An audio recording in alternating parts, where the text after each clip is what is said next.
good job. We're trying to keep tailbone down, from the back to the front. What words say it best with your pubic bone? It's just feeling the tailbone down. Tailbone down. Okay, so tailbone down. Tailbone down, put your pubic bone, your 8-pack out in front of you. All right. Keep doing what you're doing. Keep thinking back to front. Well done. You're kneeling and you're thinking back to front. Aiming your bear down from deep inside you, just in front of you. Can you do this with a little bit more water from your toes? The answer might be no. Oh, it's not no. Whoops, I said a little bit. Foot light, knee on the bar, land light. Okay. Tiny bit more than you have now. That might be a little more than bear down to your hip. Again, bring the water to your toes. Good. Okay, no more than this. Still aim your bear down. We'll have a front wall. Can you suck on your tongue for a moment? Big thrust. Good girl. So the more water through his hoses, it obviously can be too much, you know, it makes everything a bit unstable till you get it. But if the trot you were getting, is that easier or harder?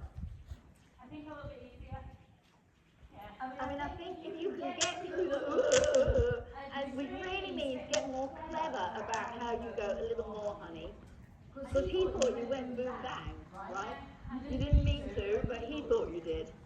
I thought it, like all in a split second, I thought it, I got it, but then I put a bit of leg on. Yeah. And that was. And then you topple back and he shot off and it may be very little more than think it, you know? And think it is thinking more water through the hoses. Yeah. And yeah. And that's kind of where we're at as far as canter, like once he's cantered, then everything is canter. Alright. So once he's cantered, the deal is getting back to trot. Maybe we should canter. Canter, I'll say a few things. We don't need to canter for long. We only need to canter so we can come back to trot. Should it be this way or the other way? The other way, I feel better. Alright, so go the other way. So I'm likely to say bear down, foot light, knee up, tailbone down, right?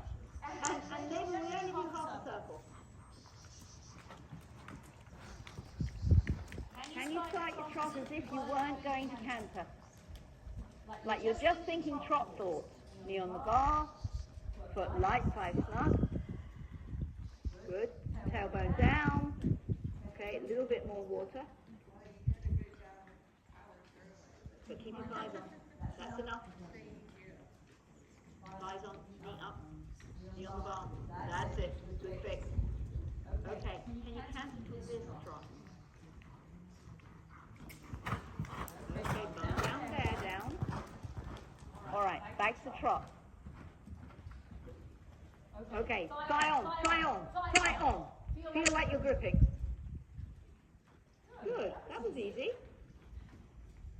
Landing, lightly, thigh on. Make the push. Thigh on. So he goes out from underneath you and you let go of it. Keep hold of that down saddle between your thighs.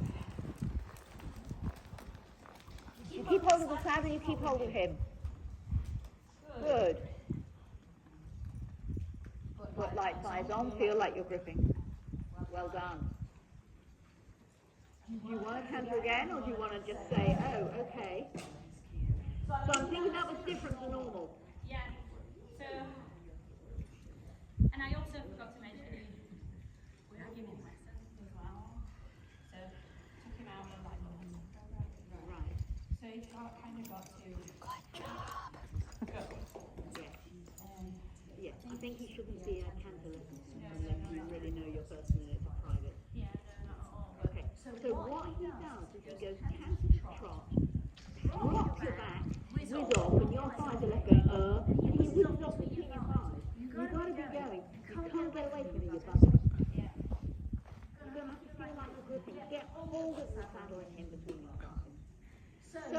flowed it really well when you did that. Yeah. But you've got to come back to trot, thinking, get hold of him. Because you went thighs off, weight in your feet, he went whoosh. And in a couple of days you went, got you. And it wasn't drama. I think you took the canter thoughts out of his brain. I needed you to shout it. Yeah. So next time I won't be there to shout it. So you've got to hallucinate me inside your head and shout it. I come free when you hallucinate me. Right? So you've got to go into canter. You actually did pretty well. You need to be more thighs on, but you didn't make any of the horrendous canter mistakes by any manner of means.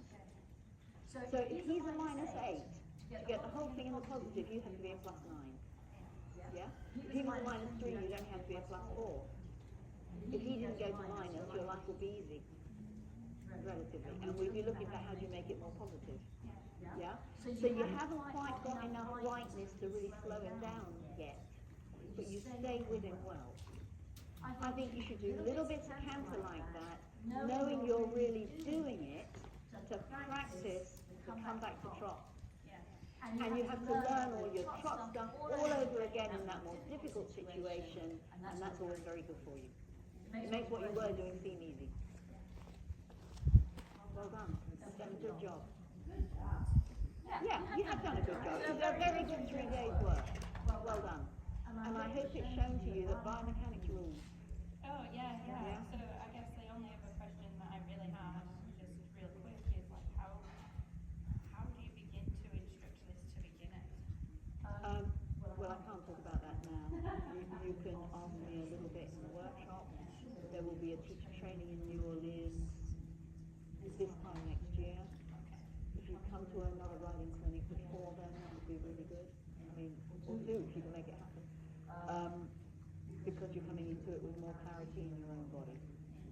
But you can teach 45 degrees, foot light, thighs on, bear down to little kids. You can teach rise and trot mechanism to little kids. The way you do it is you become a dressage training TV member and you really try and watch and soak up how we do it. That would be the way to get really good, seep it into your system. Might drive your husband nuts, but...